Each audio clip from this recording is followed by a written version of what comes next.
He spat the words at me. Barren. Useless. My own husband, the man I loved, told me I would die old and alone because I couldn't give him a child. Then he kicked me out of our home. For years, his cruel prophecy haunted me, until life decided to write a very different and much more ironic ending for us both. Welcome back to Granny's Truth. If you're new here, thank you for joining a community of wisdom, survival, and second chances. Before we begin, tell me where you're watching from, and what time it is for you right now. We love seeing this family spread across the world. Now let's continue. The silence in Dr. Alistair's office wasn't the peaceful kind. It was the heavy, suffocating silence that presses down on you just before a storm breaks, or in this case, after the last flimsy thread of hope has snapped. I stared at the framed print of a serene beach scene on his wall, willing myself to be anywhere but there, anywhere but in that plush leather chair with its sterile scent, Marcus's stony profile rigid beside me. Dr. Alistair, a man whose kindness had felt genuine in our early consultations, now seemed to choose his words with the careful precision of someone handling a bomb.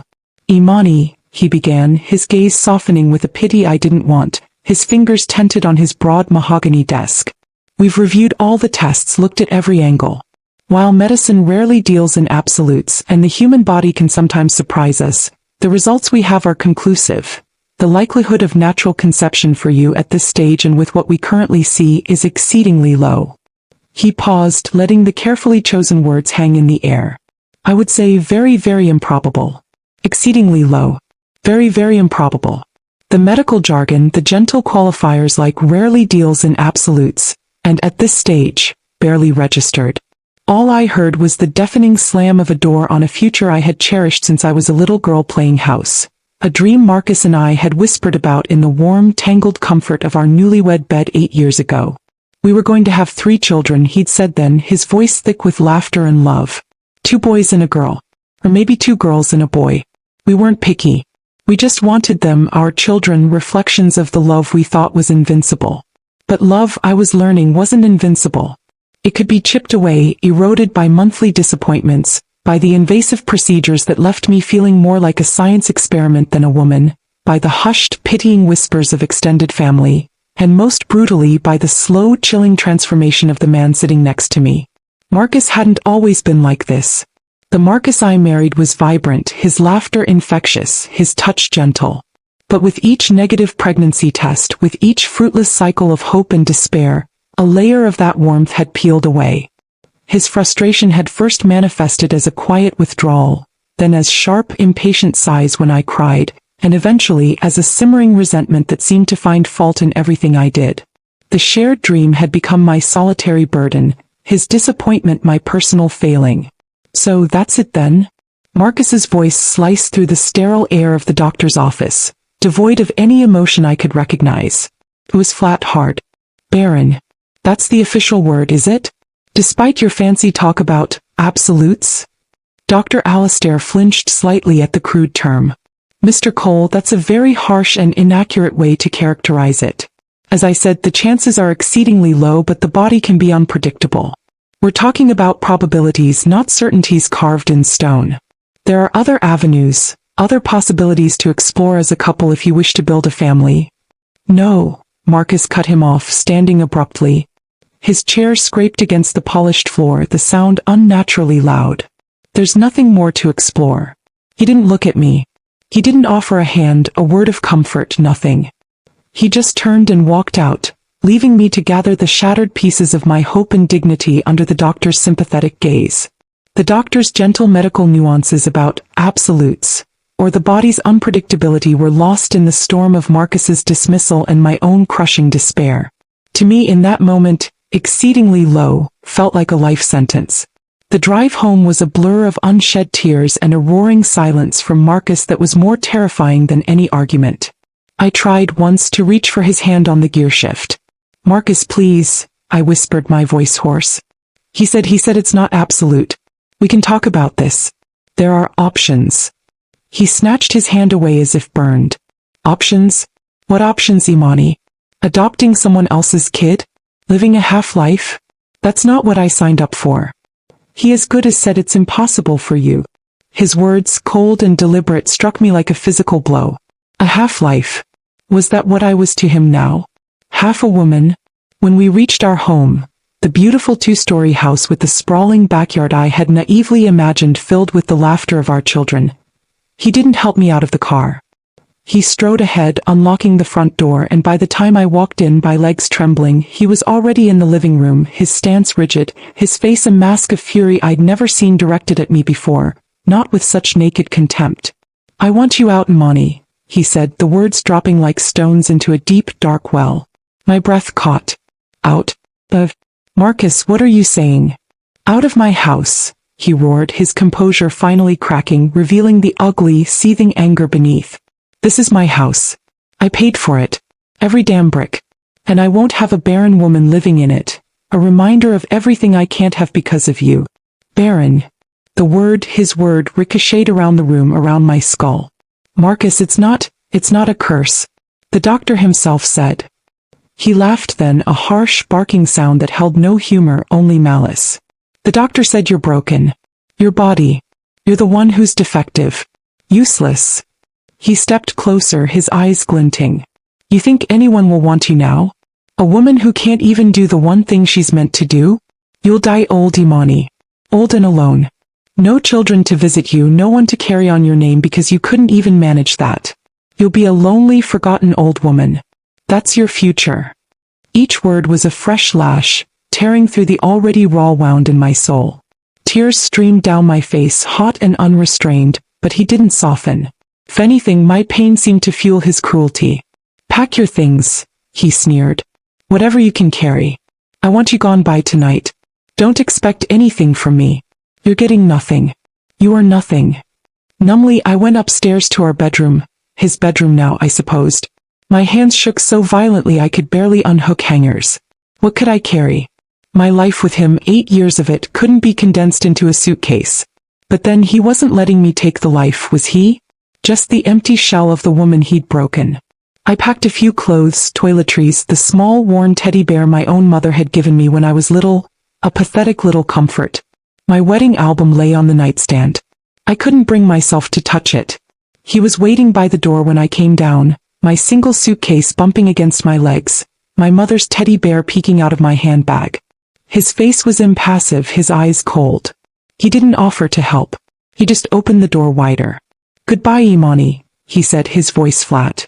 "Try not to let the loneliness eat you alive."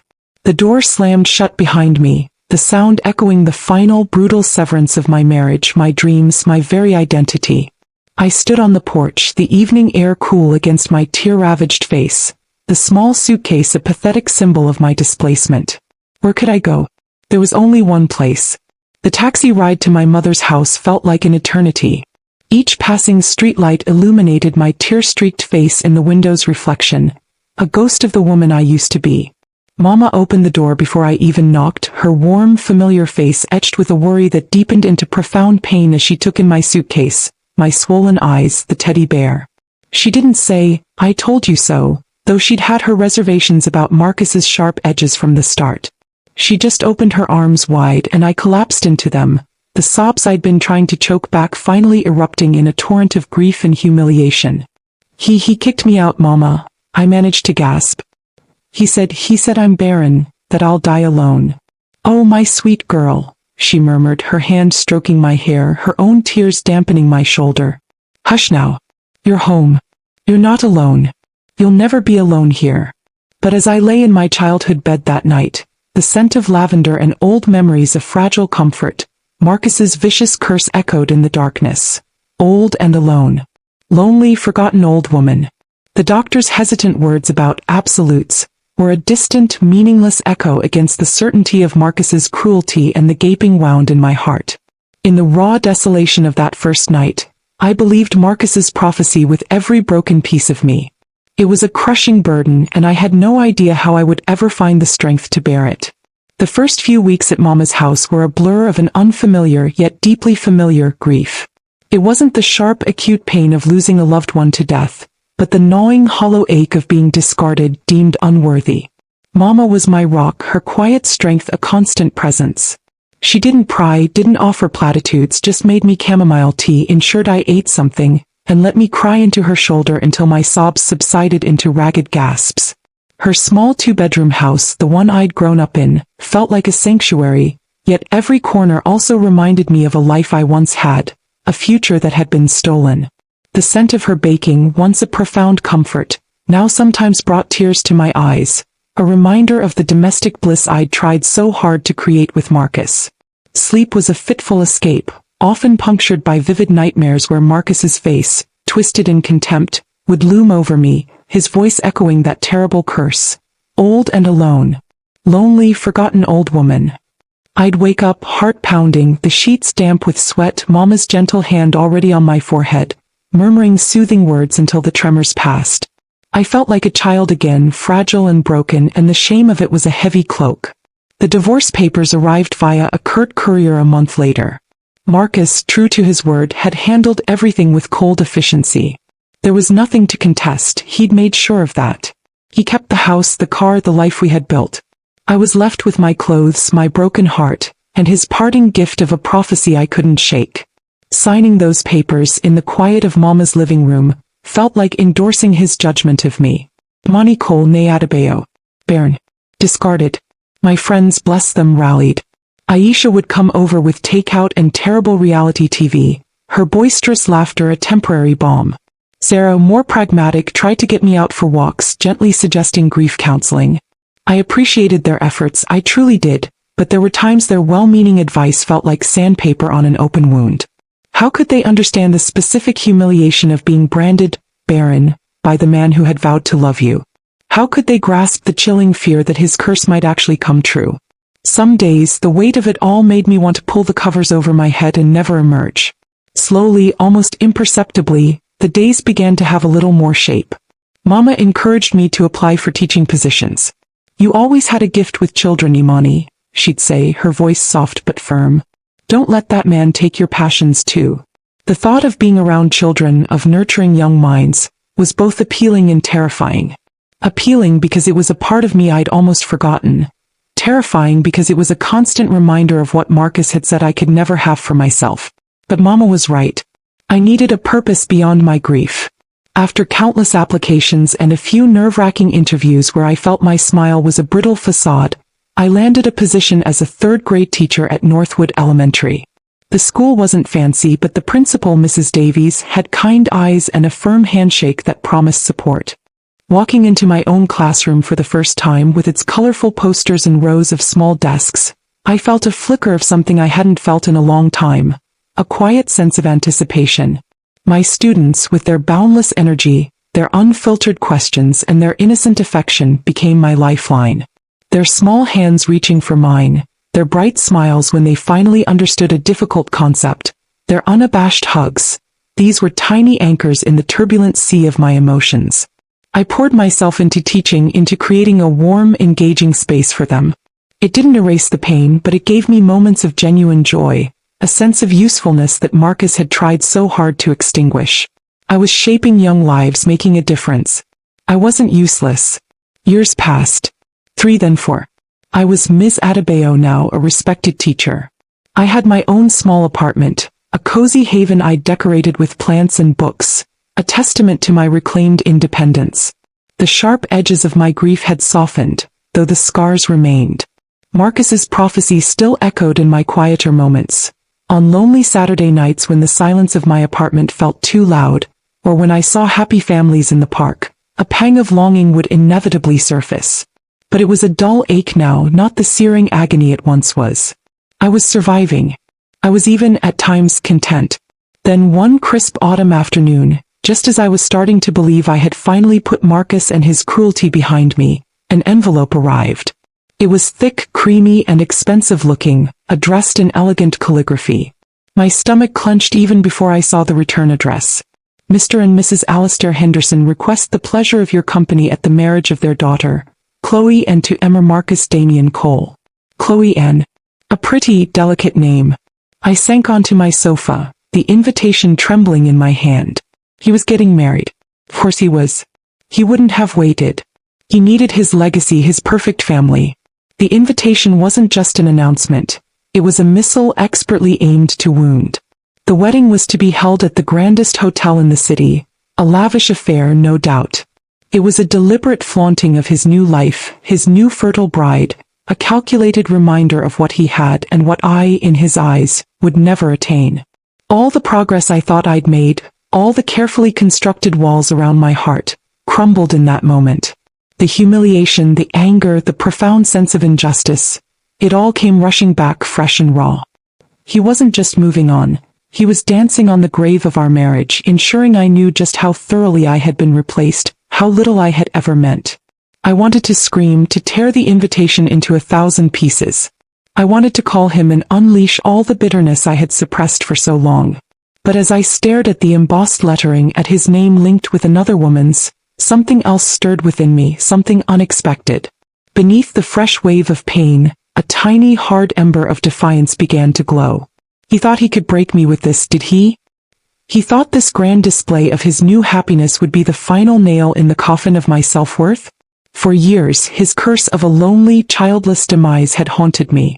But looking at that invitation, at the arrogance and cruelty it represented, I felt a different kind of fire ignite. He would not define my future. His words would not be my epitaph. I didn't know how and I didn't know when, but I was not going to die old and alone, a forgotten woman. I would not let Marcus Cole have the last word on my life. That much I promised myself with a resolve that felt as sharp and unyielding as steel. Marcus's wedding invitation, that crisp, cruel piece of cardstock, lay on my coffee table for a week. I didn't tear it up as my initial rage had urged. Instead, it became a strange sort of touchstone.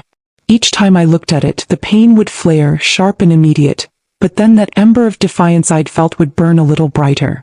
He wanted this to crush me, to be the final, glittering testament to his victory and my desolation. I decided it would be the opposite. It would be the symbol of my refusal to be broken. I did not attend his wedding, of course. I imagined the lavish spectacle, Chloe and on his arm, the toasts to their fertile future. And then I deliberately put it out of my mind, or at least tried to. The years that followed were about quiet reconstruction. I was in my late 30s now. My teaching career at Northwood Elementary was a source of steady, reliable joy. My third graders, then fourth, then fifth, were a constant stream of unfiltered honesty and affection.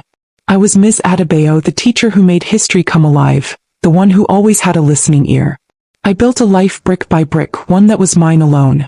I took up pottery, finding a strange solace in shaping clay, in creating something beautiful and whole from a formless lump. My small apartment bloomed with plants and the scent of the lavender I now grew on my windowsill. Friendships deepened. Aisha remained my boisterous confidant, always ready with a laugh or a shoulder to cry on. Sarah and her husband often invited me for dinner, a comfortable, unpretentious inclusion. I even ventured into the tentative world of dating, egged on by Aisha. There were a few awkward coffees, a disastrous dinner with a man who talked only about his ex-wife, and a brief, pleasant enough series of dates with a fellow teacher that fizzled out amicably. Each experience, while not leading to love, taught me something more about myself, about what I wanted, and more importantly, what I would no longer tolerate. The desperate need for validation that Marcus had instilled in me was slowly being replaced by a quiet self-assurance. I was whole on my own. Then Samuel Okoro walked into my life, not with a bang, but with the gentle unfolding of a sunrise. I met him at a community fundraiser for the local library, an event I'd almost skipped. He was an architect, introduced by a mutual acquaintance, and what struck me first were his eyes, kind, intelligent, with a hint of laughter crinkling at the corners. He didn't dominate the conversation, he listened. He asked thoughtful questions. He remembered the name of the obscure author I'd mentioned an hour earlier. Our first date was coffee, which stretched into a long walk through the park, the autumn leaves crunching underfoot. There was an ease between us, a comfortable rhythm to our conversation that felt blessedly normal, yet wonderfully new. He spoke of his passion for sustainable design, his love for old jazz music, his slightly over-enthusiastic attempts at gardening. I found myself laughing, truly laughing for the first time in what felt like an age. Still, the ghost of Marcus lingered. As Sam and I grew closer, as a few dates turned into seeing each other, a familiar anxiety began to coil in my stomach. He was kind, respectful, everything Marcus hadn't been. But the fear of history repeating itself, the dread of that eventual, inevitable question about children, about my failure, was a constant hum beneath the surface of my happiness. One evening, after a particularly lovely dinner at his apartment where he'd cooked a surprisingly delicious, and only slightly burnt, lasagna, I knew I had to tell him. If this was to be anything real, he needed to know the whole story, the ugly parts included. We were sitting on his sofa, a comfortable silence between us, a jazz record playing softly in the background. "Sam," I began, my heart thumping against my ribs like a trapped bird. "There's something you need to know about me, about my past." He turned, his expression open, patient. He simply waited. And so the words tumbled out, about Marcus, about the years of trying, the doctors, the devastating diagnosis as I'd perceived its finality, the cruel divorce, Marcus's parting curse, even the sting of his wedding invitation. I laid bare my deepest wound, my greatest shame, fully expecting him to recoil, to offer polite sympathies before making a hasty retreat. I watched his face, bracing myself for the familiar pity, or worse, a subtle shift in his eyes that signaled I was now damaged goods. When I finished, my voice thick with unshed tears, he was silent for a long moment. Then he reached out, his hand covering mine, his touch warm and firm. "Imani," he said, his voice gentle but unwavering. "Thank you for telling me. Thank you for trusting me with that pain." He looked directly into my eyes. "What Marcus did, what he said, that was about his cruelty, his inadequacy, not yours. Your worth, the incredible woman you are, has absolutely nothing to do with whether or not you can bear children." Tears I hadn't realized I was holding back began to fall. "But, what if you want children, Sam? A big family?" He smiled softly. "If children are meant for us, Imani, in whatever way they might come, then that would be a blessing. But the family I want first and foremost is with you. You are what matters to me. Your heart, your mind, your spirit. The rest? We figure it out together if and when we need to, or we don't. And that's okay too." It was as if a massive, invisible weight I hadn't even been fully aware I was carrying had been lifted from my shoulders. With Sam, there were no conditions, no expectations tied to my biology. There was just acceptance, a profound and healing love for me, Imani Adebayo, not Imani the potential mother or Imani the barren wife.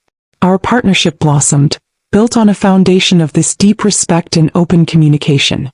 He celebrated my successes at school, listened patiently to my worries, and made me feel cherished in a way I'd forgotten was possible. A year later, on a crisp spring evening, during a quiet dinner at our favorite little Italian restaurant, Sam got down on one knee. There was no grand, public spectacle, just him, his eyes shining with love, a simple, elegant ring in his hand. "Imani Adebayo," he said, his voice thick with emotion. "You are the strongest, kindest, most incredible woman I have ever known. Will you do me the honor of being my wife?" My yes was immediate, joyful, and unclouded by the shadows of the past. Planning our wedding was a happy, collaborative affair. We wanted something small, intimate, a celebration of our love surrounded by the people who truly cherished us. Mama, Aisha, Sarah, a few close colleagues, Sam's warm and welcoming family. As the day approached, a deep sense of peace settled over me. I was finally marrying a man who loved all of me, a man who saw my worth beyond any biological function. The future felt bright, filled with a quiet, steady hope. Marcus and his taunts were a distant echo, a painful memory, but no longer the defining narrative of my life. Or so I hoped.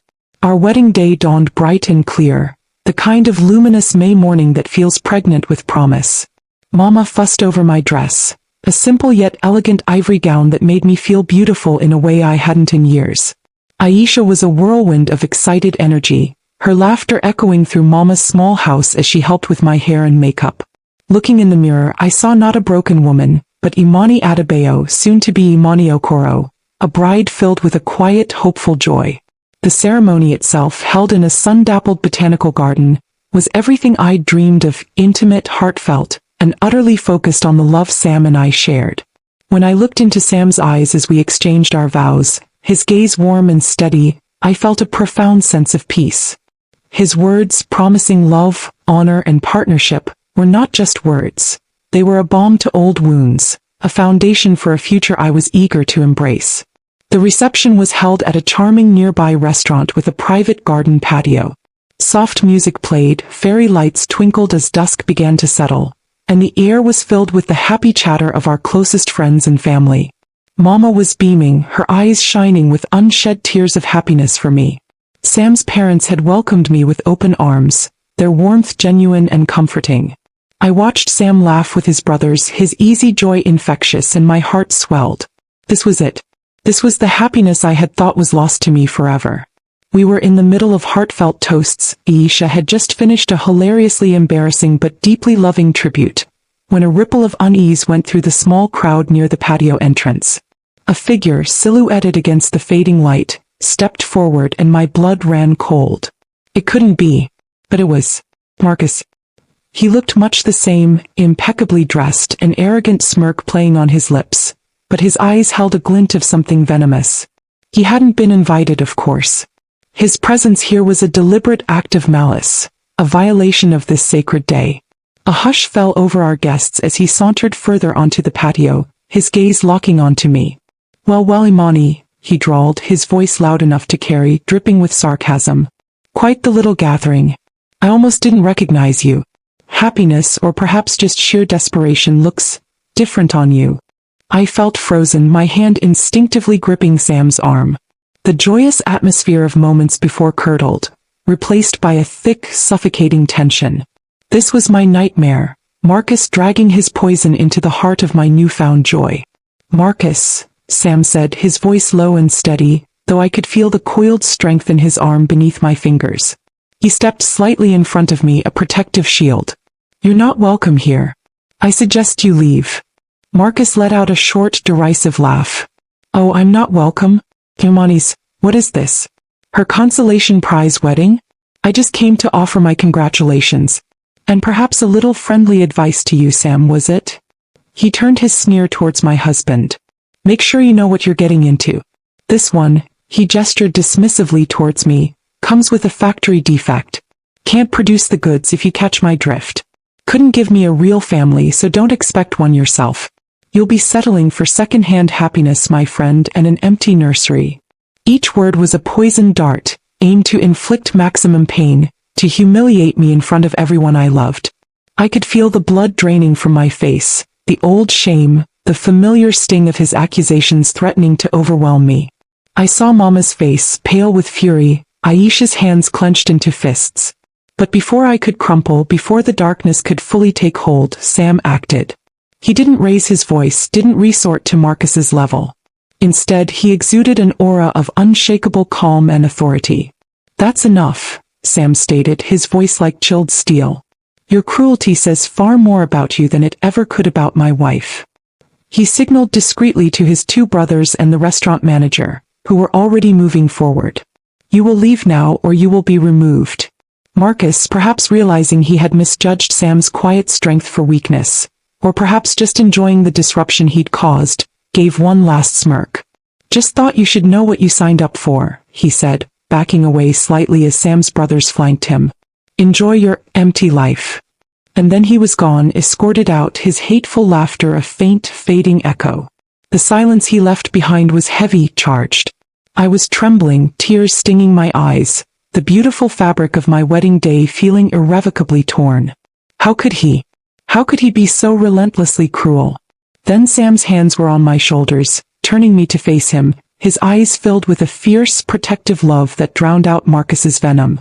Imani, he said softly, his thumbs gently wiping away my tears. Look at me. That man means nothing. His words mean nothing. They are the pathetic ramblings of a bitter, unhappy person. He has no power here. He has no power over us. He cupped my face. I love you, Imani Okoro. All of you. Our family is right here in this moment with these people who love us. And our future is whatever we choose to make it together. Don't let him steal one more second of your joy. His words, his unwavering belief in me, in us, were like a lifeline. I leaned into him, drawing strength from his warmth. Our guests, after a moment of stunned silence, began to murmur words of support. Aisha rushed to my side, her arm around my waist. Don't you let that sorry excuse for a man ruin your day, honey, she said fiercely. Mama squeezed my other hand, her eyes filled with love. The music started again, a little tentatively at first, then with more confidence. Sam took my hand and led me to the small dance floor. May I have this dance, Mrs. Okoro? He asked, his smile gentle. As we danced, held close in his arms, I could still feel the tremors of Marcus's intrusion. But I also felt something else.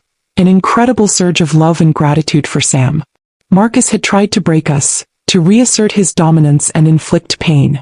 Instead, he had only succeeded in showcasing Sam's profound decency and the depth of his commitment. The ugliness of the incident, paradoxically, began to forge an even deeper bond between us.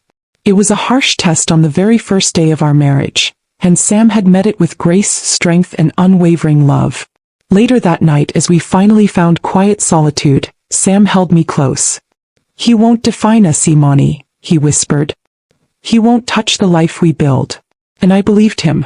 The quiet ache for children, the dream I thought had died with Marcus, was still there, a soft ember in my heart. But it was no longer a source of shame or a measure of my worth.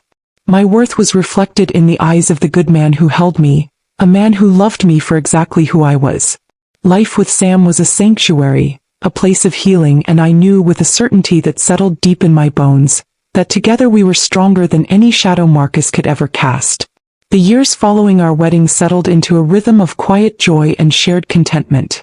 Life with Sam was everything I had once dreamed a partnership could be, a safe harbor, a constant source of laughter, and a place where I was loved unconditionally. We built a home together, not just the physical structure of our cozy little house with its burgeoning garden, Sam's enthusiasm far outweighing his skill, much to our amusement, but a home in each other. The shadow of Marcus's intrusion on our wedding day had faded, not forgotten, but stripped of its power to wound. It had, as Sam predicted, only strengthened our bond. I was now 42. The dream of children, once a burning inferno that had nearly consumed me, had softened into a quiet, bittersweet ache. There were moments, of course. A friend's baby shower, a glimpse of a mother tenderly stroking her child's hair, when the old longing would stir. But it no longer defined me. My life was full. My work as a teacher brought me immense satisfaction. My friendships were rich, and my love for Sam was the unwavering bedrock of my happiness. We had spoken gently about adoption a few years back, but life had a way of moving forward, and we'd found ourselves content in our companionship, our shared adventures, and the loving circle of our family and friends. I had made a fragile peace with the idea that motherhood, in the biological sense, was a chapter that would remain unwritten for me. Then one Tuesday morning I woke up feeling off. A peculiar wave of nausea washed over me as I was brewing my morning tea, a fatigue settling into my bones that no amount of sleep seemed to cure. Just stress, I told myself, attributing it to a particularly busy end of term at school. Or maybe I'm finally getting that flu that's been going around. But the feeling persisted, growing more pronounced each day. My breasts felt tender. A dull throb in my lower back became a constant companion. Perimenopause, perhaps? At 42 it was certainly a possibility. The thought of pregnancy after all these years, after Dr. Alistair's grave pronouncement about exceedingly low likelihoods, didn't even cross my mind. It was a door I believed firmly shut and bolted. After 2 weeks of these strange symptoms, Sam, ever observant and caring, gently urged me to see Dr. Evans, my regular physician. "Just to be sure, Angel," he said, his brow furrowed with concern. "Probably nothing, but best to get it checked." I went, more to appease him than anything, expecting to be told I needed to manage my stress better or that my hormones were simply doing what hormones do at my age. Dr. Evans listened patiently, asked her usual thorough questions, and then suggested a routine blood test, including a pregnancy panel, just to rule everything out comprehensively. I almost laughed. Rule that out? It had been ruled out for me nearly a decade ago. A few days later her nurse called. "Imani," she said, her voice unusually bright. "Dr. Evans would like to see you to discuss your results. Can you come in this afternoon?" A knot of unease tightened in my stomach. Discuss results? Usually it was just a quick call if everything was normal. Sam, sensing my anxiety, insisted on coming with me. We sat in Dr. Evans' familiar, calm office, the same serene beach print I remembered from Dr. Alistair's wall now seeming to mock me. Dr. Evans entered, a warm smile on her face that I couldn't quite decipher. She sat opposite us, looked at her notes, then directly at me, her eyes twinkling. "Well, Imani," she began, "sometimes life throws us the most wonderful curveballs. Your blood work is all clear on the general health front, but there's one result here that's quite definitive." She paused, letting the suspense build just a fraction. Congratulations. You're pregnant. The world tilted. Pregnant? Me? I stared at her, then at Sam, whose jaw had dropped, his eyes wide with disbelief.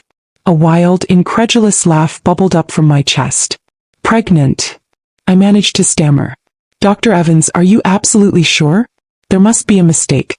Years ago I was told my chances were practically zero. Dr. Evans' smile softened. I'm absolutely sure, Imani. The hormone levels are unmistakable. As for what you were told years ago, practically zero never means never. The human body can be remarkably surprising. And right now yours is busy performing a little miracle. A wave of emotion so potent it left me breathless washed over me. Shock, disbelief, an overwhelming tidal wave of joy that was so immense it brought tears to my eyes. Sam reached for my hand, his own trembling, his face alight with a wonder that mirrored my own. Pregnant. After all this time. It was impossible. It was a miracle. It was happening. The joy was compounded a few weeks later at our first ultrasound. The sonographer moved the wand across my belly, her brow furrowed in concentration, then a slow smile spread across her face. Well, Mr. and Mrs. Okoro, she said, turning the screen towards us.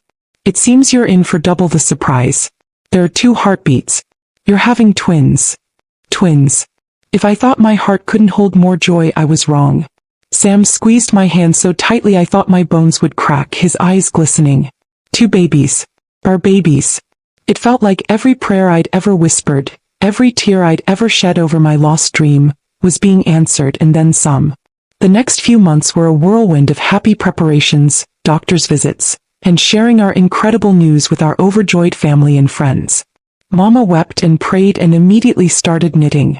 Aisha threatened to throw the world's most extravagant baby shower.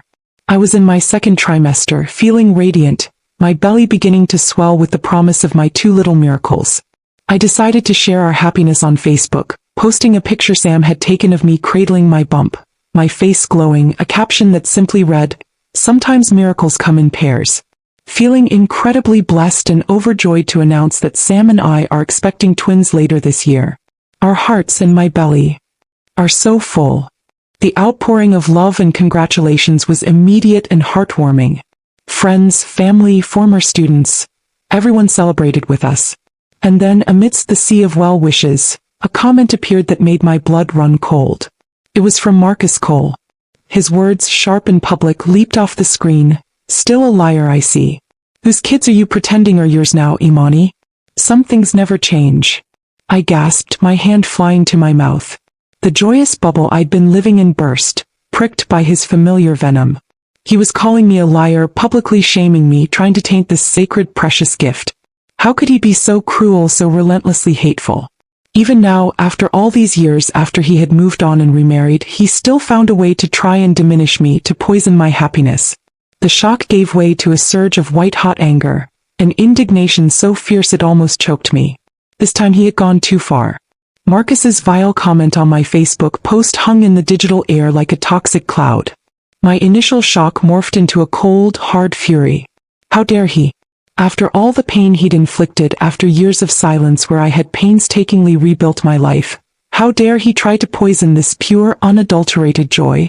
Sam was by my side instantly, his arm a steadying presence around my shoulders, his eyes dark with anger on my behalf. "Don't let him get to you, Angel," he murmured, his voice a low rumble. "He's pathetic. This is what desperate, unhappy people do." He was right, of course. But something in me snapped. It wasn't just about protecting my own happiness anymore.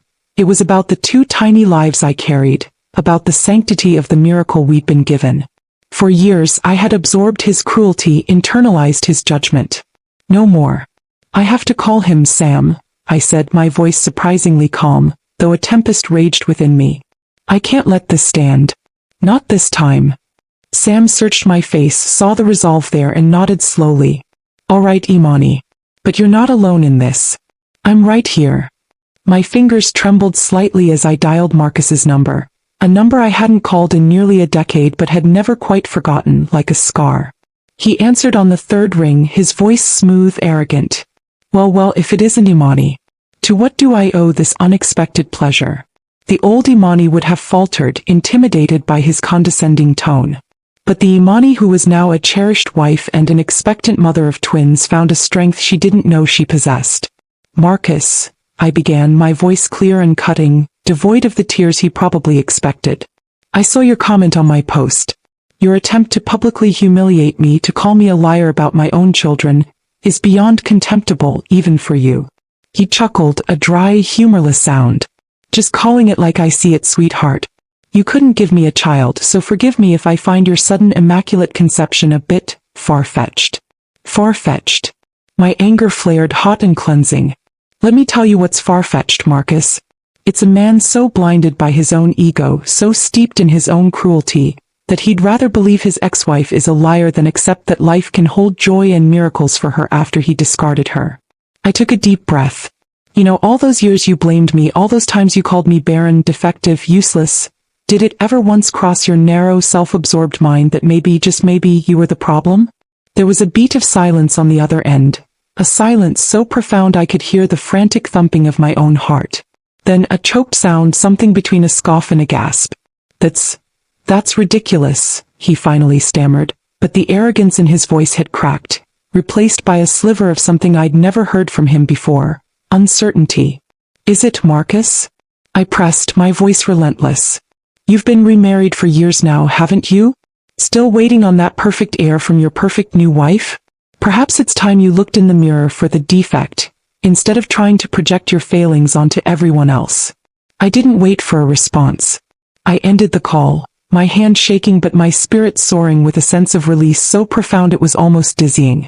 I had spoken my truth not for his sake but for mine. We didn't hear from Marcus directly after that. But news, as it often does in interconnected circles, eventually trickled back to us months later, through a mutual acquaintance who had heard it from a cousin of Marcus's new wife, Chloe. Apparently, my words had burrowed under Marcus's skin like a parasite. The seed of doubt I'd planted had taken root and grown into a monstrous, consuming anxiety. He'd become obsessed, paranoid. He'd secretly undergone fertility testing. The results, the acquaintance said, had shattered him. Marcus Cole, the man who prided himself on his virility, his supposed genetic superiority, the man who had built his entire case for divorcing me on my perceived barrenness, was diagnosed with severe male factor infertility. Irreversible. The irony was almost too cruel to savor, but it was a potent brew nonetheless. His world, built on such arrogant foundations, had crumbled. His wife, Chloe, who had apparently been desperate for children herself and had endured his increasingly erratic and narcissistic behavior, finally had enough. When she learned the truth of his infertility, and perhaps the full, unvarnished story of his cruelty to me, she divorced him. The acquaintance even mentioned, with a touch of grim satisfaction, that Chloe had reportedly thrown his own past words back at him in their final argument. "You're the one who can't give me a family. You're useless to me." Marcus, we heard, was devastated, a broken man. He lost his wife, his home again, and the very identity he had clung to so desperately. He was left alone with the ruins of his life, a mirror reflecting his own bitter prophecy back at him. As for me, my focus was on a different kind of unfolding. A few months after that fateful phone call, with Sam holding one hand and Mama the other, I gave birth to two beautiful, healthy babies, a boy, Samuel Jr., whom we called SJ, and a girl, Hope Alistair Okoro, her middle name a quiet nod to the doctor whose initial, exceedingly low likelihood, had in its own way, paved the path for this miracle. Holding my twins, these precious, perfect beings, looking into Sam's adoring eyes, my heart felt like it might burst with a joy so pure, so profound, it eclipsed every shadow of the past. Our home was filled with a beautiful, chaotic symphony of baby gurgles, lullabies, and the deep, contented laughter of a family built on unwavering love and unexpected blessings. Sometimes, late at night, rocking one of my babies to sleep, I would think of Marcus. There was no triumph in his downfall, not really. Just a quiet, somber understanding of how life has a way of balancing its accounts. His cruelty had come full circle, leaving him with the very loneliness he had so viciously wished upon me. My life, however, was the antithesis of his curse. I wasn't old and alone. I was 42, a new mother, cherished by a wonderful husband, surrounded by a loving family, my life richer and more vibrant than I could have ever imagined. Marcus had tried to write my ending, but he had failed. My story was one of resilience, of unexpected miracles, and of a love that had healed the deepest wounds. And it was, I knew with every fiber of my being, still just beginning.